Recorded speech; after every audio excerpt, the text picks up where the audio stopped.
मोटोपन हेरेर चाहिँ अलिकति हम उनसे फाका इस वजह से करवाते हैं क्योंकि उनका वजन बढ़ता जा रहा है। फास्टिङ गर्नु परेको कारण चाहिँ त्यो हो।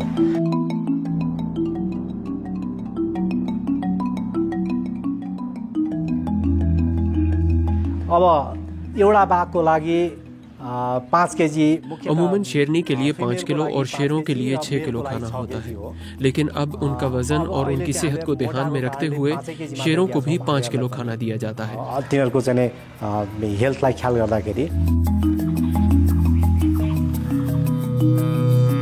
जंगलमा धेरै मुभमेन्ट गर्छ। जंगल में शेरों की हरकत बहुत ज्यादा होती है, वो ज्यादा चलते फिरते हैं, लेकिन चिड़ियाघर में वो इतना नहीं चल फिर सकते, जिसकी वजह से उनकी सेहत खराब हो सकती है। इसलिए हम उनसे एक दिन का फाका करवाते हैं ताकि उनकी सेहत को फायदा हो।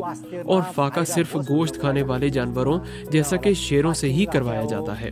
हम माली सूरत हाल की वजह से इनसे फाका नहीं करवा रहे। फास्टिङ गरे होइन।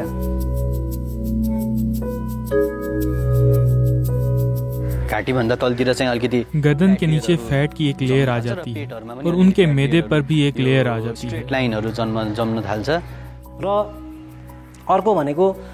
एक और तरीका वक्तन फवक्तन उनके तिब्बी मुआयने का है। हम इनकी सेहत हत्ता की हर चीज का ख्याल रख रहे हैं।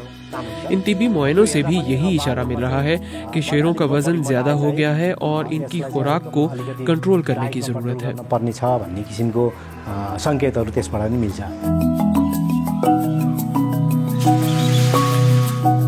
अब एक दिन खा छैन र अर्को दिन चाहिँ अगर शेर ने एक दिन खाना नहीं खाया होता तो अगले दिन इनको दवाई खिलाना आसान होता। उसले त्यस्तो शेर फौरन दवा खा लेता है। त्यो मांसाहारी जनावरहरूलाई चाहिँ उपवासमा उनकी सेहत पर बहुत अच्छा असर पड़ा है। राम्रो प्रभावकारी स्वास्थ्य स्थिति देखिएको छ अहिले।